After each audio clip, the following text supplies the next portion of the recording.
নমস্কার বন্ধুরা, মালার রান্নাঘরে আপনাদের সবাইকে স্বাগত। আজকে আমি বানাচ্ছি সজনে পাতার ভর্তা। সজনে পাতাটা আমি ভালো করে ধুয়ে পরিষ্কার করে নিয়েছি, পেঁয়াজ কুচিয়ে নিয়েছি, রসুন আর গোটা কাঁচা লঙ্কা। তো আসুন রান্নাটা শুরু করি। প্রথমে পাতাগুলো একটু ভাপিয়ে নেব, অল্প করে জল দিয়ে দেবো,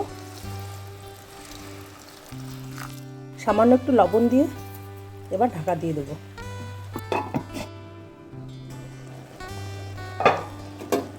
সজনে পাতাটা ভাপানো হয়ে গেছে, এবার তুলে নিচ্ছি।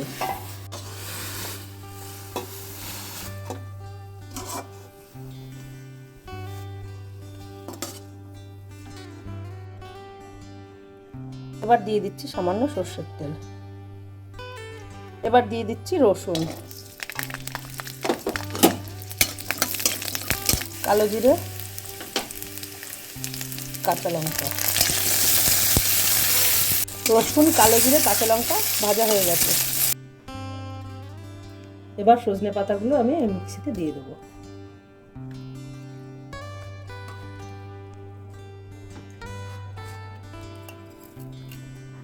একটু হলুদ গুঁড়ো আর অল্প পরিমাণ লবণ।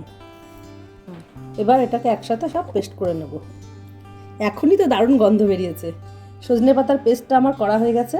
কড়াইতে আরেকটু তেল দিয়ে দিচ্ছি, একটা শুকনো লঙ্কা দিয়ে দিচ্ছি ফোড়নে, আর দিয়ে দিচ্ছি কুচিয়ে রাখা পেঁয়াজ। পেঁয়াজটা ভালো ভাজা হয়ে গেছে, এবার সজনে পাতার পেস্টটা দিয়ে দিচ্ছি।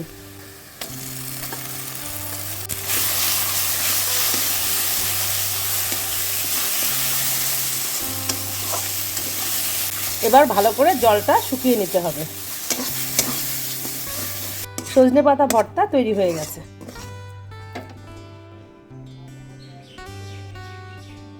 একটু কাঁচা সর্ষের তেল দিয়ে দিচ্ছি।